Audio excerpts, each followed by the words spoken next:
안녕하세요. 영어가 설레길 바래. 설레는 영어 설레영 이설쌤입니다. 사실 학생을 가르칠 때에는 가르칠 수 있는 수가 한정적일 수밖에 없었는데요. 지금 유튜브를 이렇게 하다 보니까 듣고 공부한 학생들이 점점 많아진다면 또는 도움을 받을 학생들이 그만큼 많아진다는 생각에 보람차기도 합니다. 지금은 항상 면대면으로 수업을 하다가 영상으로 전달하는 것에 조금은 미흡한 부분이 있지만 제가 성장하듯이 들으시는 학생들의 성적도 같이 성장하였으면 합니다. 만족하시는 분들은 좋아요와 구독 꾹꾹 눌러주시면 감사하겠습니다.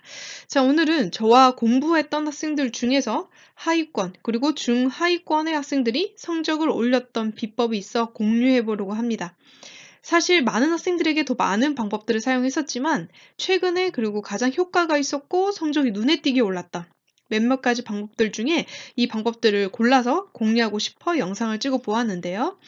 일단 첫 번째 케이스는 내신과 수능 모두 각각 5등급, 8등급이었던 하위권 학생이 내신에서 성적이 눈에 띄게 올라서 결국 용땡대를 가게 된 전략을 소개해 보려고 합니다. 당연 다른 과목도 열심히 했지만 영어가 비중이 꽤 높았었거든요. 그래서 큰 도움이 되어서 대학교를 가게 됐는데 그 이후에도 지금 연락이 자주 오는 친구입니다. 사실 수능은 저와 2년 동안 정말 열심히 준비했지만 항상 모의고사를 보면 8, 9등급이 나왔어요. 그래서 더 이상 이 학생도 많이 힘들어하고 차라리 내신에 집중해서 수시를 한번 노려보는 것이 어떨까라는 생각을 했었죠. 그나마 내신 성적이 많이 낮지 않아서 2학년 동안과 3학년 1학기 때 집중적으로 올려주면 가능성이 있겠다라고 판단을 했습니다. 일단 모의고사 성적이 8등급이었기 때문에 단어나 독해력 등이 많이 부족했었죠. 그래서 내신은 아무래도 단기간에 암기를 해서 보는 부분이 있기 때문에 어느 정도 성적대가 나올 수 있겠다라고 생각했었습니다. 그래서 저와 이 학생이 그때 했었던 전략이 무엇인지 지금부터 설명해 보겠습니다. 일단 시험 기간이 되고 범위가 나오면 그 시험 범위에 해당하는 본문 자료를 지문들을 각각 하나씩 뽑은 뒤 그 지문마다의 특징과 그리고 나올 수 있는 변형 문제를 예상했습니다. 예를 들어 주제로 나온 문제의 본문 내용이 서론에 이미 주제가 나와 있고 다시 예시 상술 부연 이러한 구조를 가지고 있다면 이 질문은 이미 주제가 나왔지만 똑같은 이야기를 다르게 설명하며 주제를 계속 반복하고 있구나 라고 판단할 수 있죠. 그런 뒤에 이 문제의 예상 변형 문제를 만들어 보는 겁니다. 만약 빈칸으로 나온다면 이 서론 부분에 뚫려 있지 않을까라고 생각을 해보는 거죠. 그런다면 어떤 문장을 주의 깊게 봐야 할까라고 탐구를 하게 됩니다. 만약 서술형으로 나온다면 학교 수업 때 선생님이 이 부분을 강조했었는데 어떤 식으로 문제를 출제할까? 또는 저와 같이 문제를 연구한 뒤 이 부분이 좀 어려운 구조를 가지고 있으니 또 학교에서 배웠던 문법 문제와 연관이 있으니 나오겠다라고 고민을 했던 거죠. 이렇게 간단하게 보여드리면 스스로 여러분들이 할 때 좀 어려울까 봐 제가 직접 분석 예시를 보여드릴 겁니다. 보시면 이 지문은 처음부터 뭐가 나오죠? Some scientist란 단어가 보여요. 우리는 이 scientist라는 단어를 보자마자 무슨 생각을 할 수 있냐면 이 지문은 연구를 하고 그 연구 결과가 주제로 나온 지문이구나라고 생각할 수 있어야 돼요. 연구 결과는 지금 모르셨다면 알면 됩니다. 연구에 대한 지문은 연구 결과가 주제와 관련이 있다는 거 알고 계시면 되고요. 그래서 보니 뒤에 이 지문 어차피 우리가 시험 범위가 되면 해석도 알 거고 내용도 다 알게 되겠죠. 그렇죠. 보면 according to라고 하면서 맨 끝 단락에 빈칸이 뚫려 있는 거 보이십니까? 보면 the study 이 연구가 결국은 하게 했다는 거죠. 그죠? 설명을 할 수 있게 한 거죠. 어떤 부분을요? 왜 비싼 제품이 종종 팔려지는지 어디에서요? pleasant한 environment에서 즐거운 환경에서 즐거운 상황에서 잘 팔려지는지 설명할 수 있었다. 결국에는 이 연구의 결과가 이것이었고 이게 주제와 관련이 있는 거죠. 그래서 맨 끝에 연구 결과가 나오다 보니까 이 주제와 관련 있는 이 연구 결과에 빈칸을 뚫어 놓은 겁니다. 출제자의 의도를 지금 파악하셨죠? 그런데 이거를 우리가 시험 문제로 공부할 때는 변형되는 걸 공부하셔야 돼요. 학교에서는 이 범위에 있는 지문을 변형하니까요. 보시면 제가 첫 번째 만들 수 있는 거는 주제일 겁니다. 왜냐하면 지금 빈칸 들어있는 부분이 주제였고 빈칸은 주제와 관련이 있고 주제를 만들어 본다면 결국 주체를 바꿔 생각해보면 고객이 즐거운 상황에 놓여 있거나 고객이 즐거운 상태이면 물건을 많이 산다는 것이죠. 그것과 관련있는 주제 문제를 예상해 볼 수 있고요. 그리고 만약에 두 번째, 빈칸이 또 다른 곳에서 나오게 된다면 이 연구 결과와 관련 있는 연구 결과에 영향을 미치는 부분이 나오게 되겠죠. 그래서 잘 보니 연구 결과와 영향이 있고 관련 있는 부분이 또 하나 나옵니다. 왜냐면 이 지문이 연구가 두 가지가 있어요. 보면 예를 들어라고 하면서 연구 결과가 또 나오거든요. 연구를 두 번 해요. 그래서 관련 있는 똑같은 연구를 두 번 하다 보니까 앞에서 한 번 더 나올 수밖에 없죠. 보면 찾았대요. 뭐를요? The role of relaxation in consumer behavior이라고 했어요. 아, 결국 앞에 또 나와요. 아, 여유롭고 또는 즐거운 안정된 상황의 고객이 물건을 사는 것에 연관이 있다는 내용이죠. 그러니까 찾았다, the role, 역할을 relaxation in consumer behavior 그랬어요. 고객의 행동이 여유로울 때의 역할을 찾게 된 거죠. 그래서 이 부분이 또 뚫릴 수 있구나라고 예상해 볼 수 있고 또 만약에 순서 문제를 낸다고 생각해 볼게요. 그러면 연구가 두 번 있었으니까 뒤에 나오는 이 결과가 만약에 뒤바뀌어 있으면 어디 들어갈지 모를 수 있어요. 그렇죠? 그래서 일단 첫 번째는 이 부분, 두 번째는 both로 시작해서 뭐를 뜻하는 건지, 이 both는 뭐를 뜻하는 건지 모를 수 있으니까요. 그 부분 뚫어주고 마지막 요 예를 들어로 뚫어주면 여기로 순서를 만들어주면 뒤죽박죽 돼 있을 때 찾기가 어려워질 수 있겠죠. 이제 이런 식으로 지문을 분석하고 변형 문제를 예상해 보는 겁니다. 지문의 특징을 파악하다 보면 각각의 변형 문제의 스타일을 아니까요. 거기에 맞게 예상을 해볼 수 있는 겁니다. 자, 이렇게 처음에 제가 한 학기 정도는 같이 해주었는데요. 그 후부터는 학생이 스스로 하고 정말 이 문제는 어떻게 나올지 모르겠다. 또는 이렇게 나오는 게 맞을까? 라고 불확실할 때에는 저에게 매번 전화해서 묻고 문자로도 묻고 해서 탐구하고 공부를 했습니다. 그러다 보니까 나중에는 실제로 학생 스스로 예상한 문제가 시험 문제에 나왔고요. 근데 정말 저도 신기했는데 티는 안 냈어요, 학생한테. 그런데 예상한 대로 이렇게 나오지 않더라도 탐구를 하다 보면 지문 하나하나 뜯어볼 수가 있어요. 그러다 보면 지문의 특성을 파악하게 되죠, 스스로. 그래서 문제를 푸는 데 어려움이 없어집니다. 그래서 60점대를 전전하던 성적이 나중에 90점대를 맞으면서 큰 도움이 되었고요. 자, 두 번째는 제가 보여드리는 이제 두 번째 예시는 반대로 내신 점수가 너무 낮아서 마지막 최선을 다해서 수능 공부를 해보자 라고 마음먹고 저와 공부를 하게 된 학생들의 전력입니다. 가장 최근에 만났었던 학생들이라 생생하기도 하고 좀 이게 아무래도 많은 학생들에게 적용이 될 것 같아서 제가 뽑아보았는데요. 일단 두 학생이에요. 첫 번째 학생은 이미 다른 학원도 오래 다녔지만 정말 오래 다녔어요. 제가 들으니까 한 2년 정도? 저를 만나기 전에 저랑 1년 준비했거든요. 다녔지만 내신 성적도 너무 낮았고 그나마 모의고사 성적이 6등급이었어요. 그리고 두 번째 학생은 수학은 1, 2등급 나올 정도로 너무 잘했는데 영어만 유독 읽기도 어렵고 제대로 풀어본 적이 없었어요. 성적은 제가 굳이 말하지 않겠습니다. 아실 것 같아요.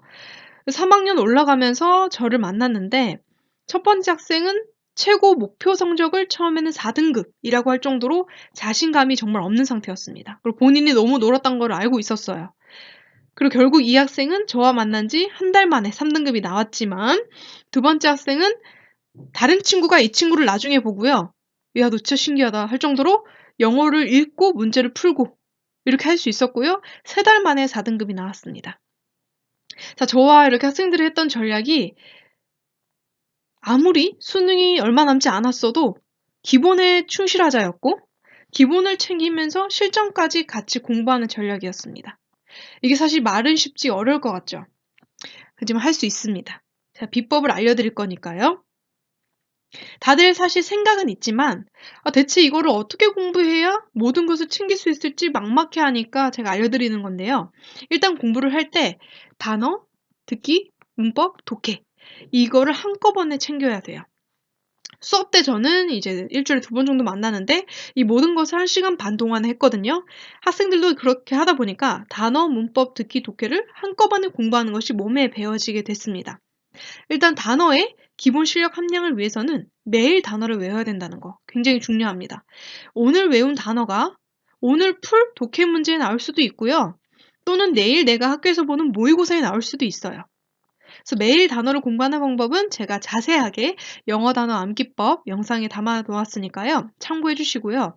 이렇게 매일매일 공부를 해서 누적 복습하고 자가 테스트를 한 이것을 실전 실력 향상을 위해서는 일단 독해 문제를 풀 때 한 번의 단어를 알아보고 뜻까지 생각나야 되잖아요. 그래서 스스로 공부할 때에도 양과 그리고 테스트하는 날을 정해서 무조건 진행해야 한다는 점 강조하고요. 우리가 애플이라는 단어를 보고 바로 사과야 라고 할 수 있는 것은 그 단어를 수천 번 보았고 그리고 이게 내가 알고 있는 단어다라는 것을 수천 번 확인했기 때문이겠죠.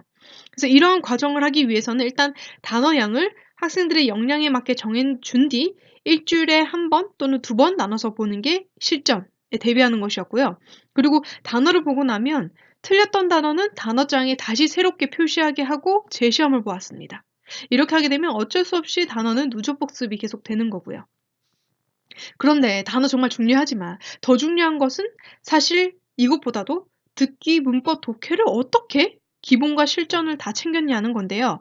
사실 듣기 같은 경우에는 EBS에서 연계가 많이 되기 때문에 EBS 교재에 한 강씩 일주일에 2번 정도 진행을 했죠. 그럼 일주일에 2강 정도 나가는 건데 일단 유형별로 전략을 알려준 뒤 그 전략에 맞게 필요한 부분을 듣고 풀게 한 뒤 틀린 문제는 몇 개가 되었든 딕테이션을 하겠어요. 딕테이션은 뭐냐? 바로 받아쓰기입니다. 그리고 듣기는 유형이 순서에 따라 항상 정해져서 똑같이 나오죠. 그래서 EBS 교재를 반복해서 공부하는 것이 가장 좋습니다. EBS 교재는 그다지 비싸지 않다는 거 알고 계시죠? 그래서 새로 사셔도 좋고요. 너무 좋고요. 이거는 안 되시면 아깝다 생각 드시면 지우고 나서 다시 푸는 방법도 좋습니다. 이렇게 실력이 쌓은 뒤에는 실전 모의고사 문제로 듣기 문제를 풀고 내가 어느 부분을 제대로 들었어야 답을 제대로 알 수 있었는지 내가 잘 듣지 못했던 부분을 체크하고 다음에는 그 부분을 집중해서 잘 들을 수 있도록 준비하는 것이 중요합니다.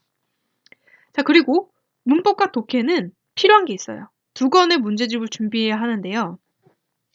좀 쉬우면서 이론을 알려주는 책, 그리고 실전 문제집을 준비해야 됩니다. 자, 일단 문법을 만약에 우리가 동사 부분을 공부했어요, 오늘. 뭐 스스로 하든지 선생님의 도움을 받든지 공부를 했다면 실전 문제를 풀 때 동사 부분이 나오는 것은 무조건 맞출 수 있게 응용해 보았고 저는 사실 동사 부분의 문제를 따로 프린트를 해갔죠. 그래서 풀게 했는데 스스로 하신다면 동사 실전 문제를 찾을 수 있습니다.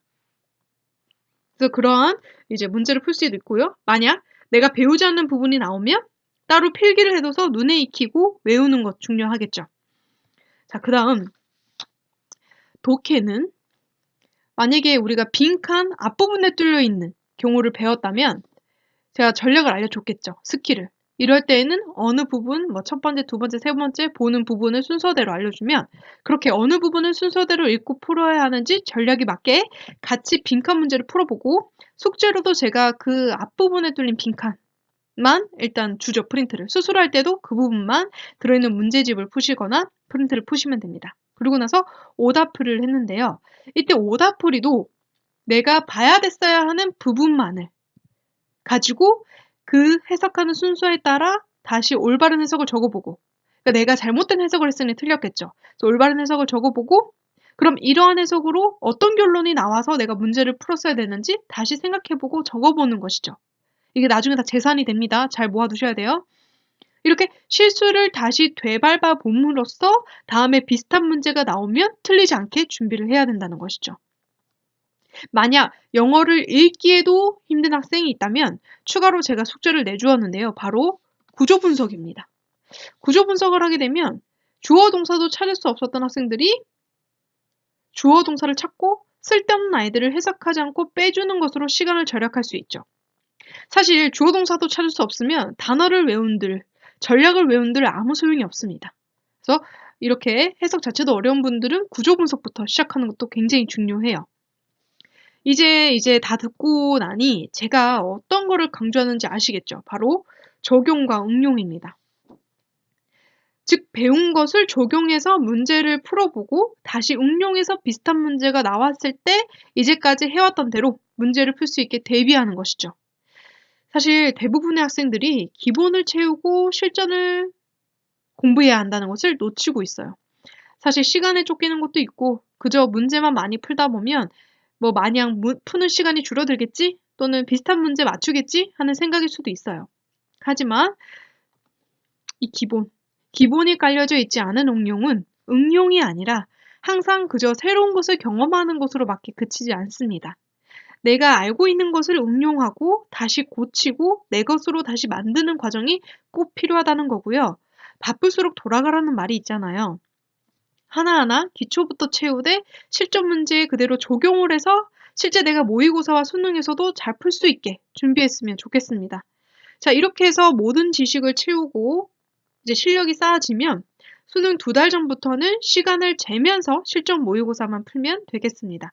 그때는 수능 시간에 맞추어 영어는 점심시간 이후에 풀면 더 좋겠죠. 실전에 이제 몸도 적응하게 만드는 거고요. 고3 때는 학교에서도 이제 자습 시간을 하반기는 많이 줘요. 그러니까 분명 풀 시간이 많으실 겁니다. 자, 이렇게 공부를 했던 선배들이 결국 자신이 최선 다했던 만큼의 성적을 받을 수 있었으니까요. 이 선배들의 전략이 도움이 되었으면 좋겠어요. 그리고 마지막까지 최선을 다한 사람만이 결과가 어떻게 되든 배운 것이 그리고 남는 것이 많습니다. 최선을 다하시길 바라고요.